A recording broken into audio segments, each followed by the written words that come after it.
Hi, this is Priya. Welcome to Fourth State News. సుందర శ్రీకాకుళాన్ని తీర్చిదిద్దడమే లక్ష్యం. శ్రీకాకుళం నియోజకవర్గ MLA Gondu Shankar. Srikakulam జిల్లా ఆంధ్రప్రదేశ్ రాష్ట్రం. సుందర శ్రీకాకుళాన్ని తీర్చిదిద్దడమే తమ ధ్యేయ పాలన కొనసాగిస్తున్నాము అని ఎమ్మెల్యే గొండు శంకర్ అన్నారు.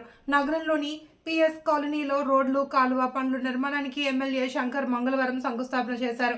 ఈ సందర్భంగా ఆయన మాట్లాడుతూ గత వైసీపీ ప్రభుత్వం కనీస మౌలిక సదుపాయాలైన రోడ్లు, కాలువలు కూడా నిర్మించకపోవడంతో నగరంలోని అనేక డివిజన్లలో సమస్యలు నెలకొన్నాయని తెలిపారు. కాలువలు లేకపోవడంతో మురుగునీరు రోడ్లపైన నిలిచి ప్రజలు ఇబ్బందులు పడుతున్నారని చెప్పారు. ఈ కార్యక్రమంలో శ్రీకాకుళం పట్టణ తెలుగుదేశం పార్టీ అధ్యక్షులు మాధవరపు వెంకటేష్, కూటమి పార్టీల నేతలు, కార్యకర్తలు, ప్రజలు అధిక సంఖ్యలో పాల్గొన్నారు.